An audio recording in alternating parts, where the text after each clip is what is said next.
Hello everyone. आप सभी का हमारे यूट्यूब चैनल पर हार्दिक स्वागत है। आज के सेशन में हम जो 11th क्लास की एनसीईआरटी है भारत का भौतिक पर्यावरण उसको कंटिन्यू करेंगे और जहाँ से कल हमने छोड़ा था वहाँ से नेक्स्ट टॉपिक पढ़ेंगे। वो है हमारा उत्तरी भारत का मैदान। इससे पहले हमने जो भारत का भू आकृति की खंड है उसका पहला पार्ट है उत्तर और उत्तरी पूर्वी हिमालय के बारे में डिस्कशन किया था। ठीक है, तो चलिए डिस्कशन स्टार्ट करते हैं। उत्तरी भारत का मैदान सिंधु गंगा ब्रह्मपुत्र नदियों के द्वारा बहाकर लाए गए जलोढ़ निक्षेप से बना है। ठीक है, इस मैदान की पूर्व से पश्चिम लंबाई लगभग 3200 किलोमीटर है। इसकी औसतन चौड़ाई 150 से 300 किलोमीटर है। जलोढ़ निक्षेप की अधिकतम गहराई 1000 से 2000 मीटर है। उत्तर से दक्षिण दिशा में इन मैदानों को तीन भागों में बांटा जा सकता है बांटा बांट सकते हैं, जिसमें पहला है बाबर, दूसरा तराई और तीसरा है जलोढ़ मैदान।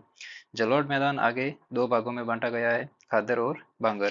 कहने का मतलब सिंपल, ये लोकेशन और इसकी जो लेंथ और विड्थ है इसके बारे में बात कर रहा है कि जो उत्तरी भारत का मैदान है वो बेसिकली सिंधु गंगा और ब्रह्मपुत्र नदियों का जो तंत्र है उनके द्वारा जो जलोढ़ निक्षेप अवसाद लाए गए हैं पर्वतीय क्षेत्रों से अपर्दन करके वो उनको इन मैदानी भागों में डिपॉजिट कर रहा है, निक्षेप कर रहा है, उनसे उत्तरी मैदानी भागों का निर्माण हुआ है। ठीक है, उसके बाद बोल रहा है कि पूर्व से पश्चिम जो लंबाई है इसकी 3200 किलोमीटर है और इसकी औसतन चौड़ाई है, विड्थ है वो 150 से 300 किलोमीटर है। जलोढ़ निक्षेप की अधिकतम गहराई 1000 से 2000 मीटर है। जब हमने पढ़ा था कि इंडियन प्लेट और यूरेशियन प्लेट आपस में अ, अभिसरण हुआ प्लेटों का, तो एक वलन क्रिएट हुआ, उसकी वजह से इस उत्तरी मैदानी भाग का निर्माण हुआ था। ठीक है, तो इस मैप में देख सकते हैं कि ये उत्तरी मैदानी प्रदेश है जिसकी जो लंबाई है वो लगभग 3200 किलोमीटर के आसपास है और उसकी जो चौड़ाई है वो 150 से 300 किलोमीटर तक है। ठीक है, और इसकी जो एवरेज डेप्थ है वो 1000 से 2000 मीटर तक है। ठीक है, उसके बाद में इसको तीन भागों में बांटा गया है, बाबर, तराई और जलोढ़ मैदान। ठीक है, तो चलिए आगे पढ़ते हैं कि बाबर 8 से 10 किलोमीटर चौड़ाई की पतली पट्टी है जो शिवालिक गिरिपाद के समानांतर फैली हुई है। उसके परिणाम स्वरूप हिमालय पर्वत श्रेणी से बाहर निकलती नदियां यहाँ पर भारी जल भार, बड़े सेल और गोलास में जमा कर देती है और कभी-कभी स्वयं इसी में लुप्त हो जाती है। ठीक है, नदियां कहने का मतलब बाबर में लुप्त हो जाती है। ठीक है, बाबर के दक्षिण में तराई क्षेत्र है जिसकी चौड़ाई है वो 10 से 20 किलोमीटर है और बाबर क्षेत्र से जो नदियां लुप्त हुई थी वापस धरातल पर प्रकट होती है तराई क्षेत्र में। ठीक है, उसके बाद में प्रकट होती है क्योंकि इनकी निश्चित वाहिकाएं नहीं होती है, ये क्षेत्र अनूप बन जाता है जिसे तराई कहते हैं। ठीक है, अब ये दोनों बाबर और तराई एक्चुअली में क्या है, इनका फॉर्मेशन क्या है, ठीक है, प्रोसेस क्या है फॉर्मेशन का, ये देखते हैं यहाँ पे कि जब हिमालय है, यहाँ पे ये हिमालय क्षेत्र है। ठीक है, हिमालय क्षेत्र से क्या है, नदियां हिमालय से ग्रेविटी के साथ में स्पीड से नीचे उतरती है। ठीक है, और ये हिमालय का चूंकि युवा अवस्था का जो पीरियड है, ठीक है, तो इसमें क्या करती है, नदियाँ बहुत ज़्यादा अपर्दन करती है। ठीक है, और अपर्दन करती है और साथ में ढलान होती है, तो ग्रेविटी की वजह से बहुत सारे जो बड़े बड़े गोलाश्म है, ठीक है, गोलाश्म को भी अपने साथ नदियां बहा कर लाती है। ठीक है, जब ये नदियां हिमालय के गिरिपाद में नीचे उतरती है तो इन जो गोलाश्म है, ठीक है, उनको जमा कर देती है। तो जो क्षेत्र बड़े बड़े गोलाश्मों के रूप में जमा हो रखा है, ठीक है, नदियों द्वारा जो बड़े बड़े कंकड़ पत्थर और जो गोलाश्म लेके आए हुए हैं उनसे उनके द्वारा जमा किया गया उस क्षेत्र को बोलते हैं बाबर। ठीक है, चूंकि ये गोलाश्म इतने बड़े होते हैं कि जो नदियों की जो जलधाराएं हैं वो इनमें विलुप्त हो जाती है। कहने का मतलब नदियां, ये गोलाश्म इतने जमते जाते हैं कि नदियां इनमें विलुप्त हो जाती है। ठीक है, तो इस बेल्ट को बोलते हैं बाबर। ठीक है, उसके बाबर के जस्ट बाद में आता है तराई क्षेत्र। तराई क्षेत्र में क्या होता है कि जब नदियां बाबर में जो अपने साथ अवसाद लाई थी, बड़े बड़े गोलाश्म लाई थी, वो जमा कर देती है। उसके बाद में जब नदियां जो सैंड सिल्ट और उस टाइप की जो कले टाइप की जो अपर्दन जो मटेरियल है वो क्या करती है, तराई बेल्ट में जमा करती है। क्योंकि बड़े बड़े गोलाश्म तो यहाँ जमे हो गए, तो आगे जो छोटे छोटे कंकड़ और जो सैंड सिल्ट और कले बचा है उसको तराई बेल्ट में जमा करेगी। ठीक है, तो यहाँ पे क्या होगी कि एक अनूप क्षेत्र डेवलप हो जाएगा जहाँ पर तराई दलदली क्षेत्र बन जाएगा। ठीक है, जहाँ पे पेड़ पौधे और जीव जंतु की जो जिसे हम बायोडाइवर्सिटी बोल सकते हैं वो यहाँ पे इस क्षेत्र में ज्यादा होगी। ठीक है, तो बेसिकली बाबर और तराई ये है। ठीक है। ठीक है, बाबर की जो चौड़ाई है वो 8 से 10 किलोमीटर है, और तराई की जो विड्थ है वो 10 से 20 किलोमीटर है। ठीक है। ये क्षेत्र प्राकृतिक वनस्पति से ढका रहता है। जो तराई बेल्ट है वो प्राकृतिक वनस्पति से ढका रहता है और विभिन्न प्रकार के वन्य प्राणियों का घर है। ठीक है। जैसे हम देखते हैं उत्तरी जो भारत में अधिकतर जो नेशनल पार्क और वाइल्ड लाइफ सेंचुरीज वगैरह है वो हिमालयन जो गिरिपाद बेल्ट है वहाँ पे ज़्यादा है। ठीक है, तो वो तराई बेल्ट है जिसे नॉर्मली मॉस्किटो बेल्ट भी बोलते हैं, क्योंकि यहाँ पर जो दलदल और पानी के जमाव की स्थिति होती है तो यहाँ पे बायोडाइवर्सिटी हाई रहती है, उसकी वजह से मच्छर बहुत ज़्यादा पनपते हैं। ठीक है, तो इसको मॉस्किटो बेल्ट ऑफ इंडिया भी कहते हैं। ठीक है। उसके बाद में तराई से दक्षिण में मैदान है जो पुराने और नए जलोढ़ से बने होने के कारण बांगर और खादर कहलाते हैं। ठीक है। आगे बढ़ते हैं थोड़ा, उसके बाद में वापस इसको डायग्राम से देखेंगे कि इस मैदान में नदी नदी की प्रौढ़ावस्था में बनने वाली अपरदनी और निक्षेपण स्थलाकृतियां जैसे बालू रोधिका, विसर्प, गोकुर झीलें और गुम्फित नदियां पाई जाती है। ठीक है, पहले ये देख लेते हैं कि बांगर और खादर क्या होता है। ठीक है, जब नदियां तराई से आगे आती है, ठीक है, तो क्या होता है कि जो ये आपको ब्लू लाइन दिख रही है, ब्लू जो शेडेड पोर्शन है ये है रिवर का मेन चैनल जहाँ से नदी का पानी बहता है। ठीक है, तो नदी के जो चैनल के दोनों साइड में जो पोर्शन है, ठीक है, वो खादर कहलाएगा। ठीक है, जो कहने का मतलब नई जलोढ़ मृदा है। ठीक है, कहने का मतलब नदी हर साल लाके यहाँ पे डिपोजिशन इकट्ठा करती रहती है। ठीक है, और जब नदी का जो खादर के दोनों साइड में जो पोर्शन है, ठीक है, उनको बांगर कहते हैं, जो अपेक्षाकृत जो पुरानी जलोढ़ मिट्टी है उनसे मिलकर बनता है। ठीक है, तो ये है खादर और बांगर। ठीक है। उसके बाद ये बोलता है कि इस मैदान में नदी की प्रौढ़ावस्था में बनने वाली अपरदनी और निक्षेपणात्मक स्थलाकृतियां जैसे बालू रोधी का विसर्प, विसर्प जैसे मियांडर बोलते हैं, गोकुर झीलें और गुम्फित नदियां पाई जाती है। अब ये चार चीजें ये क्या है एक्चुअली में देखते हैं कि नदी को बेसिकली नदी के एज के हिसाब से नदी को तीन अवस्था में बांटा गया है। ठीक है, ये हिमालय से नीचे उतर रही है। ठीक है, और बाद इसके आगे ये समुद्र में अपना जल डिस्चार्ज करती है। ठीक है, तो युवावस्था, ठीक है, मैच्योर, प्रौढ़ावस्था और ओल्ड एज, ठीक है, वृद्धावस्था। ठीक है। अब हमने कल एक चीज पढ़ी थी, जब हिमालय पढ़ा था, कश्मीर हिमालय पढ़ा था, उसमें हमने पढ़ा था कि कश्मीर घाटी में झेलम नदी विसर्प का निर्माण करती है, मियांडर का निर्माण करती है। वहां पे ये बात भी लिखी हुई थी कि ये नदी की प्रौढ़ावस्था की इस्लाह करती है, लेकिन यहाँ पे युवा अवस्था में बन रही है। ठीक है, तो इसका हमने कारण भी पढ़ा था कि विसर्प बनने के जो मियांडर बनता है उसके क्या क्या फैक्टर है, जैसे यूनिफॉर्म लैंडफॉर्म चाहिए। ठीक है, और उसके जो आसपास का जो डिपोजनस जो नदी का जो निक्षेपण की जो कैपेसिटी है वो थोड़ी ज़्यादा रहनी चाहिए, क्योंकि आसपास में जो नेचुरली वो जो तटबंध बनते हैं वो प्रॉपर डेवलप होने जरूरी है। ठीक है, तो बालू रोधी का कहने का मतलब जब नदी अपर्दन करके जो अवसाद लेके आएगी तो वो नदी के जो दोनों साइड के बेल्ट है वहां पे जमा करेगी, तो बालू रोधिका का निर्माण होगा। ठीक है, उसके बाद में जो विसर्प होगा, मियांडर होगा, जब नदी इस आकार में बहती है मैदानी क्षेत्रों में। ठीक है, तो इसमें क्या होता है कि एक समय बाद में जैसे नदी का चैनल ये ऐसे बहता है। ठीक है। ठीक है, तो एक टाइम ऐसा आता है कि जब यहाँ पे अवसाद ज़्यादा जमा हो जाते हैं और ये जो नदी है अपना कोर्स चेंज कर लेती है। ठीक है, तो ये जो पोर्शन बचा है ना, ठीक है, वो इस आकार में एक झील के रूप में बन जाता है। ठीक है, तो इसको बोलते हैं, जो ये स्थलाकृति बनी है इसको बोलते हैं गोकुर झील। ठीक है, और जो ये नदी ऐसे बहती है, ठीक है, इसको बोलते हैं विसर्प या मेयांडर। ठीक है, उसके बाद में गुम्फित नदियां क्या होती है कि जब ये नदी नदी का एक प्रॉपर चैनल है, ठीक है, और नदी इसी डायरेक्शन में बह रही है। ठीक है, लेकिन कुछ टाइम बाद में क्या होता है कि अवसाद काफी जमा हो जाते हैं जगह जगह। ठीक है, तो नदियां क्या करती है कि अपना चैनल, अपने जो मेन स्ट्रीम है उसी में चैनल के चैनल में छोटे छोटे टापू का निर्माण हो जाता है, उसकी वजह से जो नदियों का पानी है वो अ, इस डायरेक्शन में बहने लगता है। ठीक है, तो कहने का मतलब बीच वाला पोर्शन थोड़ा ऊपर उठ जाता है। ठीक है, तो इनको जो चैनल के अंदर और बहुत सारे चैनल डेवलप हो जाते हैं इनको बोलते हैं गुफित नदियाँ। ठीक है, तो ये है मेन फीचर। ठीक है, उसके बाद में ब्रह्मपुत्र घाटी का मैदान नदीय द्वीप और बालू रोधिका की उपस्थिति के लिए जाना जाता है। कहने का मतलब आपको पता है मांजुली द्वीप है असम में, ठीक है, जो ब्रह्मपुत्र नदी में है। तो एक जो गुम्फित नदियों में जो और जो नदीय द्वीप में उसमें एक बात ये कॉमन है कि जब ये यहाँ पे डिपोजिशनल जो वर्क है वो ज़्यादा होता है, ठीक है। यहाँ पे अब जो निक्षेपण ज़्यादा होता है तो कालांतर में क्या है कि एक बड़ा द्वीप बन जाता है, ठीक है, जहाँ पे human settlement like condition develop हो जाती है। तो ठीक है, नदियों का पानी परमानेंट दोनों साइड से बहने लगता है और बीच में एक द्वीप टाइप स्थलाकृति बन जाती है, इसी को नदीय द्वीप बोलते हैं, ठीक है। और बालू का रोधिकाओं का निर्माण होता है, ठीक है। यहाँ ज्यादातर क्षेत्र में समय समय पर बाढ़ आती रहती है और नदियाँ अपना रास्ता बदलकर गुम्फित वाहिकाएं बनाती है, ठीक है। कहने का मतलब आज चैनल ये था, ठीक है, कल थोड़ा सा इस पोर्शन को भी नदी इंक्लूड कर लेगी अपने चैनल में और यहाँ पे एक छोटा सा द्वीप बन जाएगा, ठीक है। तो ये स्ट्रीम और एक्स्ट्रा हो जाएगी, ठीक है। तो बाढ़ भी आएगी ऑब्वियसली जब द्वीप पर या नदी जो बैंक है उसके आसपास जो बालू रोधिकाएं हैं उस पर ह्यूमन सेटलमेंट बसेगा, तो किसी वर्ष जो नदी में पानी है वो बढ़ जाएगा, ठीक है, लेवल से जो वाटर लेवल है चैनल का वो बढ़ जाएगा, तो ह्यूमन सेटलमेंट को भी प्रभावित करेगा।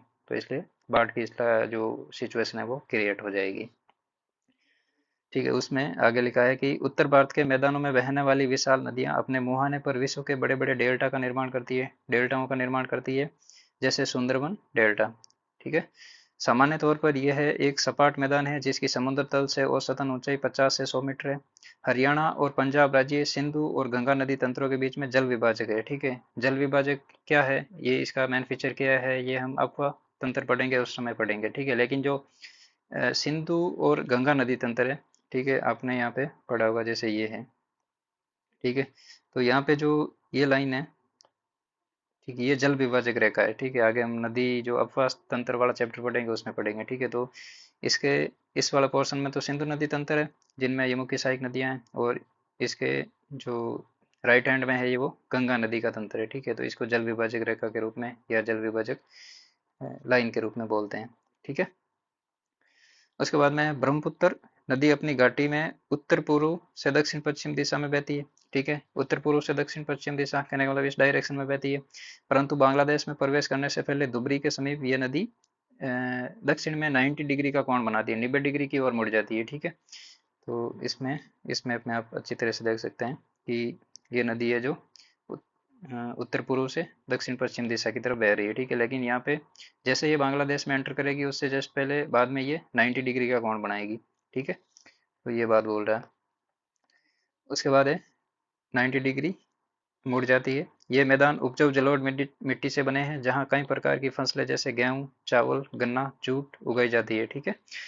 और अतः यहाँ जनसंख्या घनत्व भी ज्यादा है, ठीक है। जनसंख्या घनत्व ज्यादा होने का मतलब है एक तो ये समतल मैदानी प्रदेश है, उसके बाद में जल की उपलब्धता है क्योंकि नदियां बहती है, ठीक है। और जलोढ़ के मैदान है, जलोढ़ मिट्टी है, तो फर्टाइल जो एल्यूवियल सॉइल है वो मिल जाती है, तो एग्रीकल्चरल जो कंडीशन है वो डेवलप हो जाती है, तो ऑटोमेटिकली जो पॉपुलेशन डेंसिटी है, जनसंख्या घनत्व है वो बढ़ेगा, ठीक है। उसके बाद में है प्रायद्वीपीय पठार। नदियों के मैदानों से नदियों के मैदानों से 150 मीटर ऊंचाई से ऊपर उठता हुआ प्रायद्वीपीय पठार तिकोने आकार वाला कटा फटा भूखंड है, ठीक है। जिसकी औसतन ऊंचाई जिसकी ऊंचाई 600 से 900 मीटर है। उत्तर पश्चिम में दिल्ली कटक अरावली विस्तार, पूर्व में राजमहल की पहाड़ियां, पश्चिम में गिर की पहाड़ियां और दक्षिण में इलायची की पहाड़ियां जिन्हें कार्डमम के नाम से जानते हैं, प्रायद्वीपीय पठार की सीमाएं निर्धारित करता है, ठीक है। हमने पहले पढ़ा था फिजियोग्राफिक डिवीजन में, ठीक है। बेसिकली ये है प्रायद्वीपीय पठार की आकृति, ठीक है। इसमें इधर अरावली वाला पोर्शन है वैसा थोड़ा सा ऐसे है, ठीक है। इसमें अरावली वाला है, यहाँ पे दिल्ली आ जाती है, उसके बाद में राजमहल की पहाड़ियाँ और साउथ में कार्डमम की पहाड़ियाँ, और इधर जो गिर की पहाड़ियाँ हैं वो गुजरात साइड में आ जाती है, ठीक है। उत्तर पूर्व में शिलोंग उत्तर पूर्व में शिलोंग तथा कार्बी एंगलोंग पठार भी इसी भूखंड का विस्तार है। प्रायद्वीपीय भारत अनेक पठारों से मिलकर बना है, जैसे हजारीबाग का पठार, पलायू पठार, रांची का पठार, मालवा पठार, कोयम्बटूर पठार, ठीक है, और कर्नाटका पठार। जैसे ये सारे पठार है वो आप इसमें देख सकते हैं, ठीक है। जैसे ये है दक्कन का पठार, दक्कन के साउथ में है कर्नाटका का पठार, ठीक है।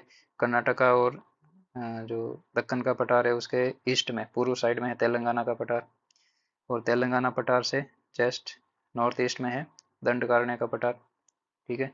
और शिलोंग का पठार ये आपको मेघालय वाले रीजन में दिखेगा, और छोटा नागपुर पठार यहाँ पर है, इसके यहाँ पे राजमहल के हिल्स है, ठीक है, मालदा गेप, ठीक है। और उसके बाद में ये मालवा का पठार है जो विंध्यन रेंज के नॉर्थ साइड में है। उसके बाद में बुंदेलखंड का पठार, बुंदेलखंड का पठार नॉर्थ में है और दंडकारण्य का पठार साउथ में, ठीक है। और बुंदेलखंड पठार के और जो मालवा पठार है इसके साउथ ईस्ट में, ठीक है, दक्षिण पूर्व में है बघेलखंड का पठार। और बघेलखंड पठार के पूर्व में है छोटा नागपुर का पठार, ठीक है। बेसिकली ये जो प्रायद्वीपीय भारत है उसमें ये मेनली पठार है, ठीक है। ठीक है, उसके बाद में आगे कह रहा है कि यह भारत के प्राचीनतम और स्थिर भूभागों में से एक है। सामान्य तौर पर प्रायद्वीप की ऊंचाई पश्चिम से पूर्व को कम होती है। कहने का मतलब जो प्रायद्वीपीय पठार है उसकी ढलान ऐसे है, ठीक है, पश्चिम से पूर्व की तरफ, ठीक है। तो सामान्य तौर पर प्रायद्वीप की ऊंचाई पश्चिम से पूर्व की तरफ कम हो जाती है, ठीक है, जिसका प्रमाण यहाँ की नदियां हैं। अब बेसिकली जो एक फिजियोग्राफिक डिवीजन होता है उसकी ढलान को हम कैसे अंकित करते हैं कि जो वहाँ पे नदियां बहती है उनको देख दो, उनकी जो नदियों की डायरेक्शन क्या है उसके अनुसार हम उस फिजियोग्राफिक डिवीजन है उसकी ढलान का पता कर सकते हैं, ठीक है।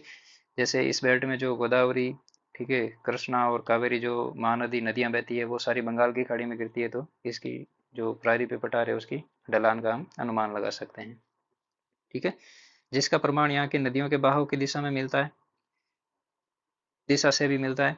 प्रायद्वीपीय पठार की कुछ नदियों के नाम बताइए जो बंगाल की खाड़ी में गिरती है, जैसे महानदी, गोदावरी, कृष्णा और कावेरी, और बहुत सारी छोटी छोटी और नदियां हैं, ठीक है। इनको हम अपवा तंत्र वाले चैप्टर में पढ़ेंगे, ठीक है। बंगाल की खाड़ी और अरब सागर में गिरती है। कुछ स्थलाकृतियां के नाम बताइए जो पूर्व की ओर, कुछ स्थलाकृतियों के नाम बताइए, नाम भी बताइए जो पूर्व की ओर प्रवाहित नदियों से संबंधित है, ठीक है। जैसे पूर्व में कौन कौन सी नदियां बहती है, नर्मदा, तापी, ठीक है, ये जो मेन दो नदियां हैं, ठीक है। उसके बाद में ऊपर माही है, साबरमती है, ठीक है। फिर नीचे मांडवी, जुआरी और भरतपुजा, ये साउथ में है, ठीक है। तो इनकी जो जो नर्मदा और तापी है इनकी जो पूर्व डायरेक्शन है वो कौन डिसाइड करता है, वो सतपुड़ा और विंध्याचल पर्वत के बीच में जो रिफ्ट वैली बनी हुई होती है, ठीक है, वो इनकी डायरेक्शन को डिसाइड करती है, ठीक है। परंतु पश्चिम दिशा में बहने वाली नदियों से संबंधित नहीं है, ठीक है, ये रिफ्ट वैली वाला एग्जाम्पल, ठीक है। उसके बाद में है कि इस क्षेत्र की मुख्य प्राकृतिक स्थलाकृतियों में टोर, ब्लॉक पर्वत, भ्रंश घाटियां, पर्वत स्कंद, नग्न चट्टान संरचना, टेकरी, पहाड़ी श्रृंखलाएं और क्वार्टजाइट भित्तियां, ठीक है, ये डाइक वगैरह ये शामिल है, ठीक है, जो प्राकृतिक जल संग्रहण के स्थान है। इस पठार के पश्चिम और उत्तर पश्चिम में भाग में काली मिट्टी पाई जाती है, ठीक है। तो कहने का मतलब इस जो ये बेल्ट है प्रायद्वीपीय पठार है इसमें कुछ स्थलाकृतियां बनती है, जैसे टोर। टूर क्या होता है कि एक्चुअली में हम जब किसी पहाड़ी के भाग में पहाड़ियों वाले भाग में घूमने जाते हैं तो कुछ स्वतंत्र रूप से चट्टानें खड़ी हुई दिखती है हमें, ठीक है, तो उनको बेसिकली टोर बोलते हैं। ब्लॉक पर्वत, ठीक है, ब्लॉक पर्वत वो होता है जब किसी प्लेट का बीच वाला पोर्शन क्रैक हो जाता है और जो जमीन में धंस जाता है, ठीक है, तो आसपास वाला जो माउंटेन रीजन डेवलप हो जाता है उसको ब्लॉक पर्वत कहते हैं, ठीक है, पर्वत स्कंद, ठीक है। उसके बाद में नग्न चट्टानें, जो हमें जो चट्टानें हैं जो एकदम क्लियर दिखती है, ठीक है, जैसे किसी पहाड़ी के शिखर पर हमें जो पूरी चट्टान की एक लेयर दिखती है, ठीक है, वो नग्न चट्टान संरचना है। टेकरी और क्वार्ट्ज टाइट, ठीक है, ये बेसिकली इनके पार्ट है। उसके बाद में प्रायद्वीपीय पठार के अनेक हिस्से भू उत्तान व निमज्जन, भ्रंश और विभंग प्रक्रिया, निर्माण प्रक्रिया के अनेक पुनरावृत्ति दौर से गुजरे हैं, ठीक है। कहने का मतलब जो प्रायद्वीप का पठार है उसका कुछ पोर्शन है जो नीचे धंस गया है, ठीक है, सॉरी ऊपर उठ गया जैसे भूतान कहते हैं, कुछ पोर्शन नीचे धंस गया जैसे हम कल पढ़े थे पिछले लेक्चर में कि जो पश्चिमी घाट है वो समुद्र में थोड़ा धंस गया, कहने का मतलब निमज्जन हो गया, ठीक है। और उसके बाद में जो मालदा गैप है, ठीक है, जो मालदा जो गैप है, ठीक है, वहाँ पे भी कुछ पोर्शन है जो जो गंगा और ब्रह्मपुत्र घाटी का एरिया है, ठीक है, वहाँ पे नीचे धंसा हुआ है, ठीक है। और उसके बाद में भ्रंश घाटियाँ, ठीक है, जो ये नर्मदा और तापी बहती है, ठीक है, ये पोर्शन है। और विभंग, ठीक है, जो क्रैक आ जाते हैं, ठीक है, प्लेट में, ठीक है, विभंग भ्रंश के बाद में, तो इनका पुनरावृत्ति करने का मतलब ये बार बार प्रोसेस चलता रहता है, ठीक है। तो इसी वजह से हम प्रायद्वीपीय भारत में कभी कभी हल्के भूकंप के झटके महसूस करते हैं, ठीक है। भीमा भ्रंश का उल्लेख करना आवश्यक है क्योंकि यहाँ बार बार भूकंपीय हलचलें होती है, ठीक है। और अपनी पुनरावर्ती भूकंपीय प्रक्रियाओं की क्षेत्रीय विभिन्नता के कारण ही प्रायद्वीपीय पठार पर धरातलीय विविधताएं पाई जाती है, ठीक है। इस पठार के उत्तरी पश्चिमी भाग में नदी खड्ड और महाखड्ड इसके धरातल को जटिल बनाते हैं, जैसे चंबल, भींड और मोरेना खंड इसके उदाहरण है, ठीक है। तो चंबल की बेडलैंड टोपोग्राफी वगैरह, ठीक है, ये इसके जो नदियां हैं जो अपने साथ अपर्दन करके ऊपरी परत को ले जाती है और गहरे गहरे जो खड्डे हैं उनका निर्माण करती है। ठीक है। उसके बाद में आगे है कि मुख्य उच्चावच लक्षणों के अनुसार प्रायद्वीपीय पठार को 3 भागों में बांटा जा सकता है। ठीक है। पहला है दक्कन का पठार, दूसरा है मध्य उच्च भूमि और तीसरा है उत्तर पूर्वी पठारी क्षेत्र। ठीक है। पहला है दक्कन का पठार। यहाँ पे आप देख सकते हैं ये दक्कन का पठार है। ठीक है। दक्कन पठार महाराष्ट्र, ठीक है, छत्तीसगढ़, सेंट्रल छत्तीसगढ़, उड़ीसा का कुछ पोर्शन, फिर तेलंगाना और आंध्र प्रदेश का कुछ पोर्शन और कर्नाटका। उसके बाद में सेंट्रल हाईलैंड, ठीक है, मध्य जो उच्च भूमि है, ठीक है, वो पोर्शन कहाँ पर है? एमपी, यूपी का सदर्न पोर्शन। ठीक है। और उसके बाद में पश्चिमी और दक्षिणी झारखंड और लगभग उड़ीसा का पोर्शन और नॉर्दर्न छत्तीसगढ़ और नॉर्दर्न महाराष्ट्र। ठीक है। और उसके बाद में एक पार्ट और बोला उत्तरी पूर्वी पठार। ठीक है। जो नॉर्थ ईस्ट का प्लेट्यू रीजन है। ठीक है, ये वाला पोर्शन। ठीक है। तो बेसिकली ये पोर्शन है। ठीक है। तो चलिए पहले दक्कन के पठार के बारे में पढ़ते हैं। इसके पश्चिम में पश्चिमी घाट, पूर्व में पूर्वी घाट और उत्तर में सतपुड़ा, मैकाल और महादेव पहाड़ियाँ स्थित हैं। ठीक है। इसके पश्चिम में तो पश्चिमी घाट है। ठीक है, जैसे ये वेस्टर्न घाट आपको दिख रही है, और पूर्व में ईस्टर्न घाट है, और नॉर्थन इस बेल्ट में यहाँ पर है सतपुड़ा, विंध्यन रेंज और मैकाल रेंज और अमरकंटक। ठीक है, जो भी पहाड़ियाँ, सॉरी, महादेव की पहाड़ियाँ स्थित है। ठीक है। पश्चिमी घाट को स्थानीय तौर पर अनेक नाम से जानते हैं, जैसे महाराष्ट्र में सह्याद्री बोलते हैं, कर्नाटका और तमिलनाडु में नीलगिरी बोलते हैं, और केरल में अन्नामलई और इलायची की पहाड़ियाँ के नाम से जानते हैं। ठीक है। इलायची की पहाड़ियों को कार्डमम की पहाड़ियाँ भी कहते हैं। ठीक है। पूर्वी घाट की तुलना में पश्चिमी घाट ऊंचे और अविरत है, कहने का मतलब कंटिन्यूस है, और थोड़ी अपेक्षाकृत पूर्व घाट की तुलना में पश्चिमी घाट थोड़ी जो औसतन ऊंचाई है पश्चिमी घाट की वो ज़्यादा है। इसकी औसतन ऊंचाई लगभग 1500 मीटर है। ठीक है, जो कि उत्तर से दक्षिण की तरफ बढ़ती चली जाती है। ठीक है, उत्तर से दक्षिण कहने का मतलब जैसे जैसे हम उत्तर से दक्षिण में जाएंगे ना, तो जिसकी एवरेज हाइट है वो बढ़ती जाएगी। उसके बाद में प्रायद्वीपीय पठार की सबसे ऊंची चोटी अन्नाईमुड़ी 2695 मीटर है, जो पश्चिमी घाट की अन्नामलई पहाड़ियों में स्थित है। दूसरी सबसे ऊंची चोटी डोडा बेटा है, जो नीलगिरी की पहाड़ियों में स्थित है। ये आपसे क्वेश्चन पूछ सकते हैं, मैच ऑफ द फॉलोइंग करवा कीजिए कि जो अन्नाईमुड़ी पहाड़ी है, जो सॉरी अन्नाईमुड़ी चोटी है, वो कौन सी पहाड़ियों में स्थित है? डोडा बेटा कौन सी पहाड़ियों में स्थित है? ज्यादातर प्रायद्वीपीय नदियों की उत्पत्ति पश्चिमी घाट से होती है। ठीक है। और पूर्वी घाट अविरत नहीं है। ठीक है, कहने का मतलब कंटिन्यूअस नहीं है। ठीक है, जैसे पश्चिमी घाट है वैसे यहाँ पे काफी पोर्शन में टूटी हुई है। महानदी गोदावरी, कृष्णा और कावेरी नदियों द्वारा अपरदित है। यहाँ की कुछ मुख्य श्रेणियां है: जावादी, पालकोंडा, नल्लामाला और महेंद्रगिरी। ठीक है। पूर्वी और पश्चिमी घाट नीलगिरी की पहाड़ियों में आपस में मिल जाता है। ठीक है, जैसे हमने कहाँ पे पढ़ा था, यहाँ पढ़ा था, जैसे डोडा बेटा और अन्नाईमुड़ी की चोटियाँ हैं, जावदी हिल, ठीक है, नल्लामाला, पालकोंडा और महेंद्रगिरी। ठीक है। और आप देख सकते हैं कि वेस्टर्न घाट एकदम कंटिन्यूस रेंज है। ठीक है, वहीं ईस्टर्न घाट जगह जगह पहाड़ियों में टूटी हुई है। ठीक है। तो इसकी वजह से कंटिन्यू नहीं है पूर्वी घाट। उसके बाद में है मध्य उच्च भूभाग। ठीक है। पश्चिम में अरावली पर्वत इसकी सीमा बनाते हैं। इसके दक्षिण में सतपुड़ा पर्वत अच्छिष्ट पठार की श्रेणी से बना है। ठीक है, जिसकी समुद्र तल से ऊंचाई है जो 600 से 900 मीटर है। ठीक है, जो मध्य उच्च भूभाग है उसकी समुद्र तल से ऊंचाई 600 से 900 मीटर है। ठीक है। और पश्चिम में अरावली पर्वतमाला है और दक्षिण में सतपुड़ा पर्वतमाला है। ठीक है। उसके बाद में आगे है कि ये दक्कन पठार की ऊपरी सीमा बनाते हैं। ये अवशिष्ट पर्वतों के उत्कृष्ट उदाहरण हैं। ठीक है, अवशिष्ट पर्वत का मतलब है कि जो जिन्हें अपेक्षाकृत पुरानी पर्वत श्रृंखलाएं बोलते हैं, उन्हें अवशिष्ट पर्वतमालाएं कहते हैं। ठीक है, जो कि काफी हद तक अपरदित है और इनकी श्रृंखला टूटी हुई है। जैसे फॉर एग्जांपल अरावली है, विंध्यन रेंज है, सतपुड़ा रेंज है, ये अवशिष्ट पर्वतों के एग्जाम्पल है। उसके बाद में प्रायद्वीपीय पठार के इस भाग का विस्तार जैसलमेर तक है, जहां ये अनुदैर्ध्य रेत के टीलों और चापाकार बरखान रेत के टीलों से ढके हुए हैं। जैसे हमने फिजियोग्राफिक डिवीजन पढ़ा था, उस समय पढ़ा था कि जो अरावली के वेस्टर्न साइड में जो राजस्थान का पोर्शन है वो एक्चुअली में प्रायद्वीपीय भूभाग का ही पार्ट है, लेकिन वो मरुस्थल के रेत के टीलों के नीचे दबा हुआ है। अपने भूगर्भीय इतिहास में ये क्षेत्र कायांतरित प्रक्रियाओं से गुजर चुका है, और कायांतरित चट्टानों जैसे संगमरमर, सलेट और नाइस की उपस्थिति इसका प्रमाण है। ठीक है। उसके बाद में आगे है कि समुद्र तल से मध्य उच्च भूभाग की ऊंचाई, समुद्र तल से मध्य उच्च भूभाग जो सेंट्रल हाईलैंड है उसकी जो औसतन हाइट है वो 700 से 1000 मीटर के बीच में है, और उत्तर तथा उत्तर पूर्व की दिशा में इसकी ऊंचाई कम होती चली जाती है। ठीक है, उत्तर पूर्व और उत्तर दिशा में इसकी ऊंचाई कम होती जाती है। ठीक है, आगे नॉर्दर्न प्लेन्स आ जाते हैं। ठीक है, यमुना की अधिकतर सहायक नदियां विंध्य और कैमून श्रेणी से निकलती है। बनास चंबल की एकमात्र मुख्य सहायक नदी है जो पश्चिम में अरावली से निकलती है। ठीक है, कहने का मतलब जो ये यमुना नदी है, ठीक है, यमुना नदी की सहायक नदियां कौन कौन सी है, जैसे चंबल है, कैन है, बेतवा है। ठीक है, ये नदियां हैं जो अरावली रेंज से निकलती है। ठीक है, और एकमात्र जो अपवाद है, ठीक है, जो चंबल की सहायक नदी है बनास, वो अरावली रेंज से निकलती है। ठीक है, पश्चिम है। ठीक है, जो चंबल की एकमात्र सहायक नदी है पश्चिम से आती है वो चंबल है जो अरावली रेंज से निकलती है। ठीक है, उसके बाद में मध्य उच्च भूभाग का पूर्वी विस्तार राजमहल की पहाड़ियों तक है, जिसके दक्षिण में स्थित छोटा नागपुर पठार खनिज पदार्थों के लिए जाना जाता है, या खनिज पदार्थों का भंडार है। ठीक है, जैसे यहाँ पे देख सकते हैं।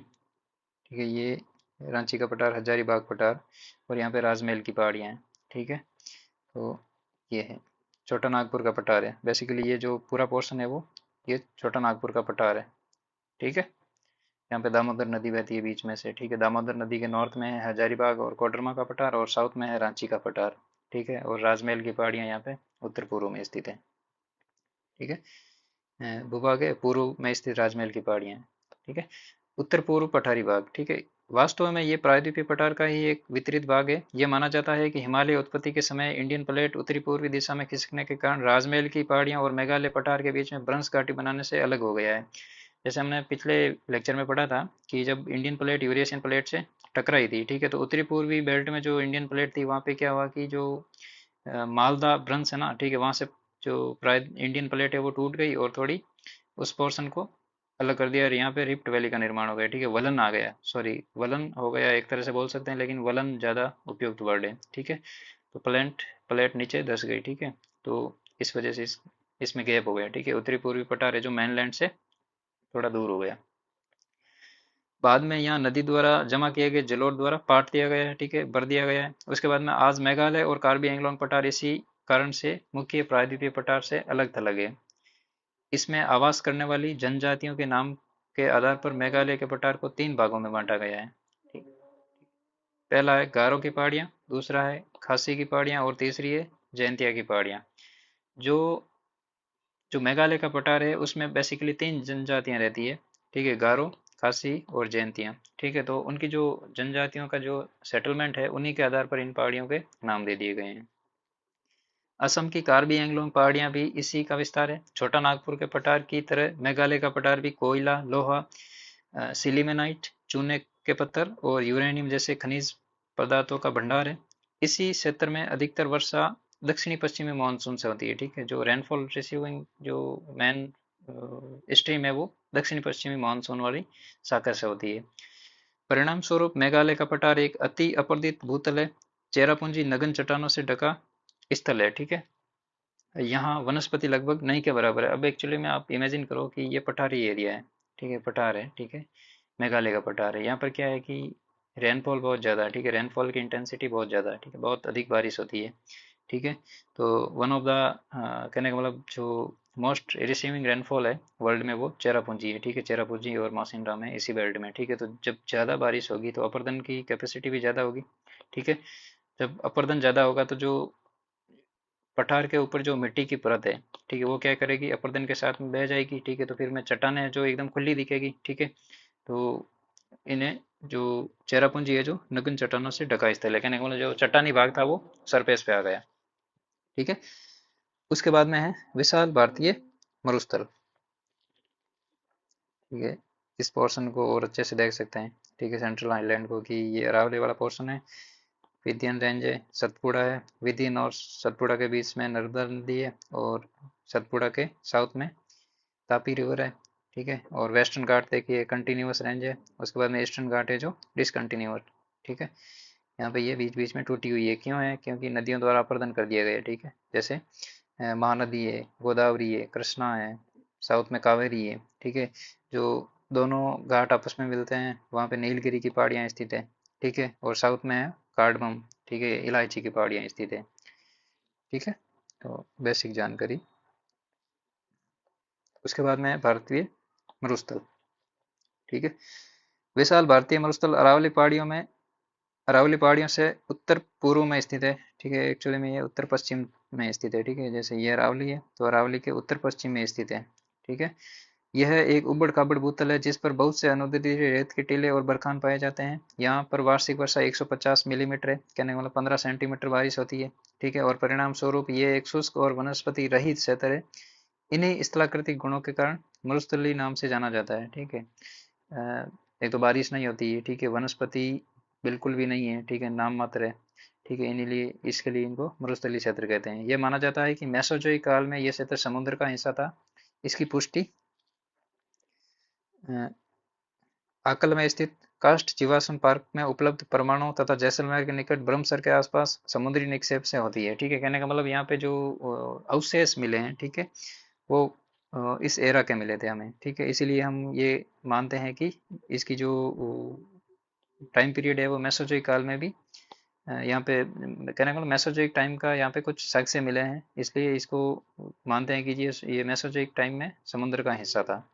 ठीक है, जैसे कास्ट जीवाश्म पार्क और ब्रह्मसर के आसपास समुद्री निक्षेप। ठीक है, उसके बाद में है कास्ट जीवाश्म की आयु लगभग 18 करोड़ वर्ष आंकी गई है। ठीक है, ये फैक्चुअल क्वेश्चन कभी पूछ सकते हैं। ठीक है, उसके बाद है यद्यपि इस क्षेत्र की भूगर्भिक चट्टान संरचना प्रायद्वीपीय पठार का विस्तार है, तथापि अत्यंत शुष्क दशाओं के कारण इसकी धरातलीय आकृतियां भौतिक अपक्षय और पवन क्रिया द्वारा निर्मित है। ठीक है, जो पवन द्वारा अपर्दन और निक्षेपण होता है ना, जैसे रेत के टीले बनते हैं, बरखान बनते हैं। ठीक है, उनके द्वारा इनकी धरातलीय स्थलाकृतियां विकसित होती है। उसके बाद में यहाँ की प्रमुख स्थलाकृतियां स्थानांतरित रेत के टीले। ठीक है, रेत के टीले जो पवन द्वारा क्या होता है, यहाँ से अपर्दन करके दूसरी जगह पे डिपोजिट कर दिए जाते हैं। ठीक है, तो ये स्थानांतरित रेत के टीले। छत्रक चट्टाने क्या होती है, जब यहाँ पे पवन द्वारा रेत का अपर्दन होता है तो जो कठोर चट्टाने बचती है वो क्या है कि बाहर आ जाती है। ठीक है, हमें सतह पर दिखती है। ठीक है, तो उनको बोलते हैं छत्रक शैलें और मरुद्यान। ठीक है, दक्षिणी भाग में ढाल के आधार पर मरुस्थल को दो भागों में बांटा जा सकता है। सिंध की ओर ढाल वाला उत्तरी भाग है और कच्छ के रण की ओर ढाल वाला दक्षिणी है। ठीक है, कहने का मतलब मरुस्थल को मेनली दो भागों में बांटा है। ठीक है, तो जो उत्तर वाला पोर्शन है वो सिंध की ओर ढाल है उसका। ठीक है, और जो दक्षिणी मरुस्थल है उसकी ढाल है वो कच्छ के रण की तरफ है। ठीक है, उसके बाद है कि यहाँ की अधिकतर नदियां अल्पकालिक है, कहने का मतलब कंटिन्यूअस नहीं बहती है, बारहमासी नदियां नहीं है। मरुस्थल के दक्षिणी भाग में बहने वाली लूनी नदी महत्वपूर्ण है। अल्पवृष्टि और बहुत अधिक वाष्पीकरण की वजह से इस प्रदेश में हमेशा जल का घाटा रहता है। कहने का मतलब नदी में थोड़ा बहुत पानी आता है, लेकिन गर्मी इतनी पड़ती है कि पानी जो वाष्पीकरण हो जाता है, ठीक है, तो पानी बचता नहीं है। ठीक है, कुछ जमीन सोख लेती है और कुछ वाष्प हो जाता है, तो नदियों में पानी इतना बचता नहीं है। कुछ नदियां तो थोड़ी दूरी तय करने के बाद मरुस्थल में लुप्त हो जाती है।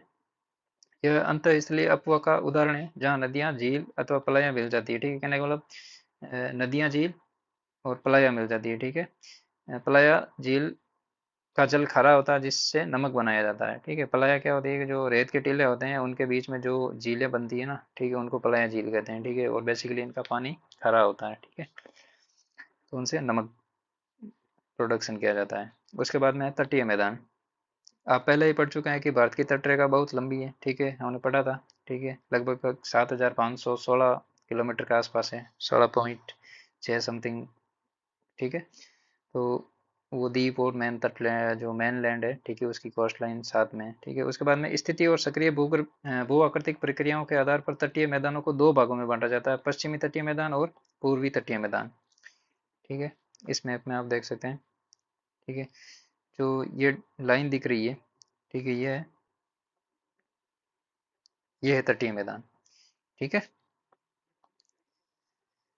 पश्चिमी तटीय मैदान जलमग्न तटीय मैदान के उदाहरण है। जैसा हमने पहले फिजियोग्राफी डिवीजन में पढ़ा था कि पश्चिमी तट है जो समुद्र में सबमर्ज हो गया। ठीक है, निमज्जन हो गया। ऐसा विश्वास है कि पौराणिक शहर द्वारका, ठीक है, जो किसी समय पश्चिमी तट पर मुख्य भूमि पर स्थित था, अब पानी में डूब गया है। ठीक है, द्वारका पहले मेनलैंड पर था, लेकिन कालांतर में जो सबमर्ज हुआ वेस्टर्न घाट का, तो पूर्वी तटों का तो समुद्र में चला गया। ठीक है, जलमग्न होने के कारण पश्चिमी तटीय मैदान एक संकीर्ण पट्टी मात्र है और पत्तनों एवं बंदरगाह विकास के लिए प्राकृतिक स्थितियां प्रदान करता है। यहाँ पर स्थित प्राकृतिक बंदरगाहों में कांडला, मझगांव, जेएलएन नावासोवा, मर्मागोवा, मैंगलोर, कोचीन शामिल है। ठीक है, वेस्टर्न कोस्ट पे मेनली ये बंदरगाह है। ठीक है, यहाँ पर नॉर्थ में है कांडला। ठीक है, उसके बाद में मझगांव। ठीक है, और मझगांव यहाँ साउथ में है। ठीक है, उसके बाद में जेएल नावासोवा, ये बॉम्बे वाला पोर्ट है। उसके बाद में मारमा गोवा। ठीक है, गोवा वाला। और मैंगलोर है जो कर्नाटका में है, और कोचीन केरला में है।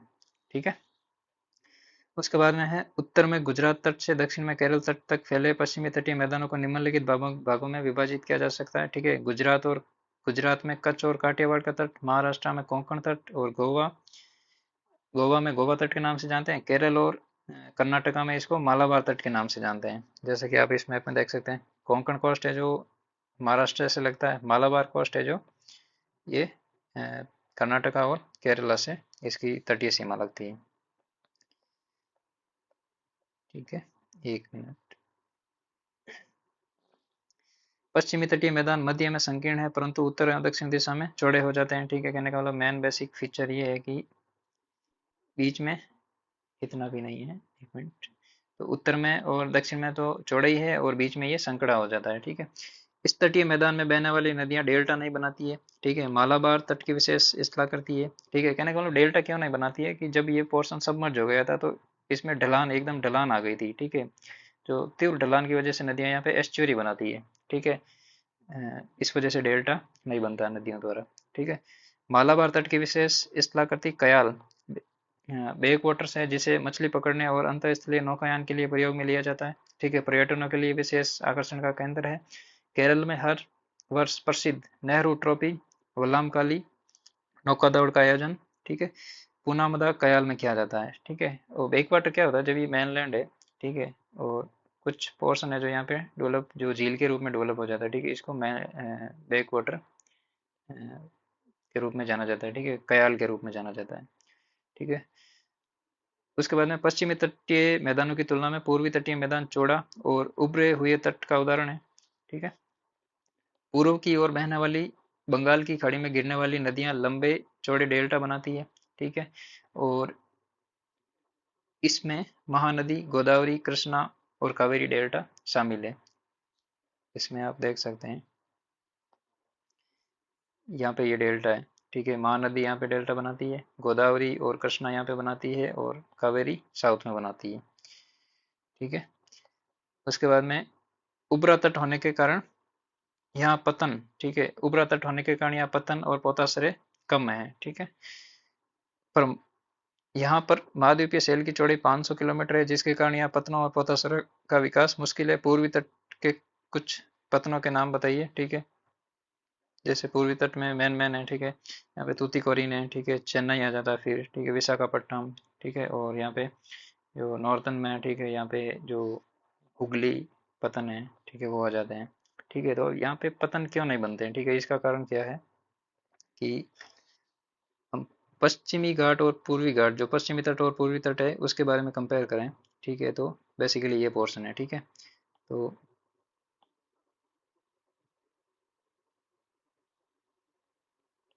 इसको यहाँ पे मान लेते हैं, ये बेस्ट लाइन है। ठीक है, ये पूर्वी है और ये पश्चिमी तट रेखा है। ठीक है, इंडिया की। तो जो पश्चिमी तटीय रेखा, यहाँ पे बंदरगाह इसलिए बनते हैं क्योंकि यहाँ पे जो स्थलाकृति है वो निमज्जन की वजह से, कहने का मतलब वेस्टर्न कोस्ट समुद्र में डाउनवर्ड चला गया। ठीक है, धंस गया। ठीक है, इसकी वजह से यहाँ पे पोताश्रय का निर्माण, पतन का निर्माण आसानी से हो जाता है। लेकिन यहाँ पे इतनी ऐसी अनुकूल दशाएं नहीं है। कहने का मतलब जो जो ढलान है वो बिल्कुल ही कम है। ठीक है, इस वजह से यहाँ पे पतन नहीं बन पाते हैं। ठीक है, कहने का मतलब इस वाले पोर्शन में। ठीक है, तो इसीलिए पूर्वी तट पर ज्यादा बंदरगाह नहीं है। ठीक है, ज्यादा बंदरगाह अनुकूल दशाएं नहीं है। ठीक है, उसके बाद में है द्वीप समूह है। ठीक है, भारत में दो द्वीप समूह है, एक बंगाल की खाड़ी में और दूसरा अरब सागर में है। बंगाल की खाड़ी में द्वीप समूह है। ठीक है, लगभग 572 द्वीप है। ये द्वीप 6 डिग्री उत्तर से 14 डिग्री उत्तर और 92 डिग्री पूर्व से 94 डिग्री पूर्व के बीच में स्थित है। ठीक है, कहने का मतलब है कि 6 डिग्री उत्तर से 14 डिग्री उत्तर, ठीक है, और 92 डिग्री पूर्व से 94 डिग्री पूर्व के पूर्वी देशांतर के बीच में स्थित है। ठीक है, 6 डिग्री उत्तरी अक्षांश से 14 डिग्री उत्तरी अक्षांश और 92 डिग्री पूर्वी देशांतर से 94 डिग्री पूर्वी देशांतर के बीच में स्थित है और 500 भूओत्तर द्वीप है। रिची द्वीप समूह और लबरिंथ द्वीप यहाँ के प्रमुख दो द्वीप समूह है। बंगाल की खाड़ी में द्वीपों को दो श्रेणियों में बांटा जा सकता है। उत्तर में है अंडमान और दक्षिण में है निकोबार। ये द्वीप समुद्र में जलमग्न पर्वतों का हिस्सा है। कुछ छोटे द्वीप की उत्पत्ति ज्वालामुखी से जुड़ी है। बैरन आइलैंड नामक भारत का एकमात्र जीवंत ज्वालामुखी भी निकोबार द्वीप समूह में स्थित है। कहने का मतलब जो बैरन आइलैंड है वो निकोबार द्वीप समूह में है, यह बात याद रखनी है। ठीक है, एग्जाम में फैक्चुअल क्वेश्चन पूछ सकते हैं। ठीक है, अंडमान में नहीं है, निकोबार में स्थित है। ठीक है, सदर्न पार्ट में स्थित है। ठीक है, बैरन आइलैंड नामक भारत का एकमात्र जीवंत ज्वालामुखी जो एक्टिव वोल्केनो है इंडिया का, वो बैरन आइलैंड है और जो निकोबार द्वीप समूह में स्थित है। यह द्वीप असंगठित कंकड़ पत्थरों और गोलाश्मों से बना है। ठीक है, उसके बाद में कुछ चोटियां हैं। ठीक है, प्रमुख पर्वत चोटियां मुख्य। ठीक है, जिसमें है शडल चोटी है उत्तरी अंडमान में, जिसकी हाइट है 738 मीटर। माउंट डिओबोली पीक है, उसकी उसकी लोकेशन है मध्य अंडमान में और 515 मीटर हाइट है। माउंट कोयोबो सॉरी कोयोब जो पीक है उसकी लोकेशन है दक्षिणी अंडमान में और 460 मीटर हाइट है। और माउंट थुइलर है वो ग्रेट निकोबार में है, जिसकी हाइट है 642 मीटर। ठीक है, ये रट्टाफिकेशन की चीज़ें हैं। ठीक है, तो इनको एग्जाम में पूछ सकते हैं। ठीक है, जैसे फॉर एग्जांपल सैंडल चोटी की लोकेशन पूछ ली। ठीक है, उत्तरी अंडमान है या दक्षिणी अंडमान है या कोई और दो द्वीप दे दिए। ठीक है, तो उनके बारे में। ठीक है, तो ये है। ठीक है, एक इंडेक्स बना के आप इन चीज़ों को अच्छे से रिवाइज कर सकते हो। ठीक है, उसके बाद में है पश्चिमी तट के साथ कुछ प्रवाल निक्षेप तथा खूबसूरत पुलिन है। ठीक है, प्रवाल निक्षेप मतलब कोरल के जो अवशेष है, कोरल द्वीप है सॉरी कोरल जो रीफ है, कोरल रीफ है, उनके अवशेषों से जो लैंडफॉर्म क्रिएट हुए हैं उनको प्रवाल निक्षेप कहते हैं। ठीक है, और तथा खूबसूरत पुलिन है। ठीक है, यहाँ स्थित द्वीपों पर संवहनीय वर्षा होती है। ठीक है, और भूमध्य रेखीय प्रकार की वनस्पति उगती है। ठीक है, उसके बाद में है अरब सागर के द्वीपों में लक्षद्वीप और मिनिकॉय शामिल है। ये द्वीप 8 डिग्री उत्तर से 12 डिग्री उत्तर है। ठीक है, 80 नहीं है, यहाँ पे 8 है। ठीक है, 8 डिग्री से 12 डिग्री उत्तर है। उसके बाद में 71 डिग्री पूर्व से 74 डिग्री पूर्व के बीच में। ठीक है, 8 डिग्री उत्तरी अक्षांश से 12 डिग्री उत्तरी अक्षांश और 74 सॉरी 71 डिग्री ईस्टर्न जो लॉन्गिट्यूड है, देशांतर है, वहां से लेके 74 डिग्री ईस्टर्न लॉन्गिट्यूड। ठीक है, 71 डिग्री पूर्वी देशांतर से 74 डिग्री पूर्वी देशांतर के मध्य स्थित है। ठीक है, ये अक्षांशीय और देशांतरीय विस्तार है। ये केरल तट से 280 किलोमीटर से 480 किलोमीटर दूर स्थित है। ठीक है, कहना मतलब बेसिकली यहाँ पे देख सकते हैं कि जो सबसे निकटतम द्वीप है वो 280 है और जो ज़्यादा दूर है वो उसकी जो डिस्टेंस है वो बढ़ती जाएगी, इसलिए 480 के समथिंग किलोमीटर है। ठीक है, पूरा द्वीप समूह प्रवाल निक्षेप से बना है। जो कोरल द्वीप है उनके जो अवशेष है उनसे बना है। यहाँ पर 36 द्वीप समूह है। ठीक है, बंगाल की खाड़ी में जो द्वीप स्थित है उनमें 572 द्वीप है। 36 है और 36 में से जो 11 द्वीप है वो मानव आवास, ठीक है, ह्यूमन सेटलमेंट के लिए यूज लिए जाते हैं। ठीक है, मिनिकोय सबसे बड़ा द्वीप है जिसका क्षेत्रफल 453 वर्ग किलोमीटर है। पूरा द्वीप समूह 10 डिग्री चैनल द्वारा दो भागों में बांटा गया है। ठीक है, उत्तर में है अमीनी द्वीप और दक्षिण में है कन्नानोरे द्वीप। यह द्वीप समुद्र पर तूफान निर्मित पुलिन, ठीक है, पुलिन बीच बोल सकते हैं, जिस पर अबद्ध गुटिकाएं, सीलिंग, गोलेस्मिकाओं और गोलास्म पूर्वी समुद्र तट पर पाए जाते हैं। कहने का मतलब ये टोपोग्राफीज निर्मित होती है। ठीक है, जिसमें गोलास्म हो गए, गुटिकाएं हो गई, सीलिंग हो गई और गोलास्मिकाएं, ठीक है, ये बनती है। ठीक है, तो आज का जो सेकंड टॉपिक था हम लगभग कंप्लीट कर चुके हैं। और यहाँ पे एक चीज़ दे रखी है कि 26 नवंबर 2004 को अंडमान और निकोबार द्वीप समूह पर एक प्राकृतिक आपदा का कहर ढाया। ठीक है, क्या आप इस आपदा का नाम बता सकते हैं? ठीक है, जो सुनामी थी 2004 में आई थी। ठीक है, जो इंडियन प्लेट और ऑस्ट्रेलियन प्लेट है उसके मूवमेंट से। ठीक है, तो इस वजह से सुनामी क्रिएट हुई थी और इसकी वजह से जो हमारा जो सदर्न मोस्ट पॉइंट है, ठीक है, वो भी समुद्र में सबमर्ज हो गया है। ठीक है, इंदिरा जिसे इंदिरा कोल सॉरी इंदिरा पॉइंट के नाम से जानते हैं। इंदिरा कोल नॉर्थ में है और इंदिरा पॉइंट साउथ में है। ठीक है, वो समुद्र में सबमर्ज हो गया था। तो चलिए, थैंक यू।